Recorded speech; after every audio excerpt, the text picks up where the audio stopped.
Hi again, Risa here, back for another episode of Ask Risa. I'm going to do something a little different this time. I am going to attempt to put this video in IGTV instead of putting it in my stories, which should be easier, both for me and for you.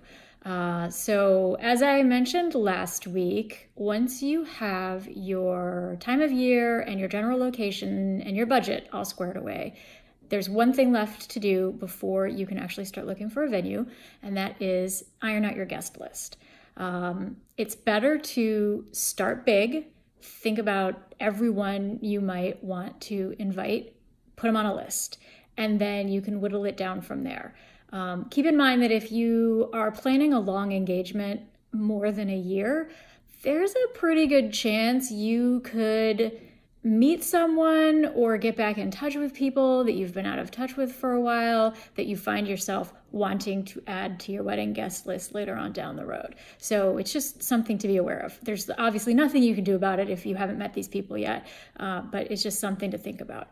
And as I mentioned last time when talking about the budget, if your parents or your fiance's parents are contributing money, you can be pretty certain that they are going to want to also invite some people. I have one friend who had basically 3 guest lists. She and her fiance put together a guest list of about 100 people, and then her parents gave them a list of about 100 people, and then his parents gave them a list of about 100 people. So they had a pretty big guest list by the time it was all said and done.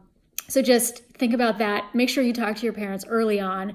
Even if they're not contributing financially, there could be a couple of people, relatives or close, lifelong friends, people you probably know that maybe you weren't thinking about inviting, but your parents might like you to invite them. So it's just one of those things that you might want to talk to your parents about. The best way to keep track of your guest list is a spreadsheet. And if you are spreadsheet averse, this is a great time to get acquainted with either Excel or Google Sheets because it's the easiest, fastest way to sort people by different parameters.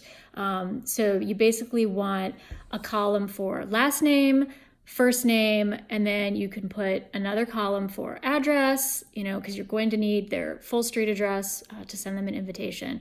And then you can put a column for when you mail the invitation. You can put a column for when you receive their RSVP. You can put a column for their dinner choice if you're doing a seated dinner. You can put a column for whether you received a gift from them and what it was, and then a column to check off when you send them a thank you note. So you can keep track of a ton of information all in one place if you use a spreadsheet.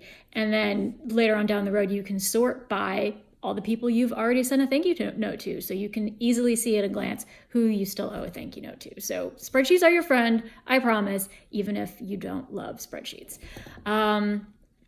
So like I said, start big, whittle your way down. Some venues are limited in the number of people they can accommodate. So if you find yourself with a guest list of 300 people, that's going to make your venue search sort of easier, sort of harder. It'll be easier because you're going to have fewer options, and it'll be harder because you have fewer options. And the fewer options you have, you might be limited in availability as far as dates and things like that.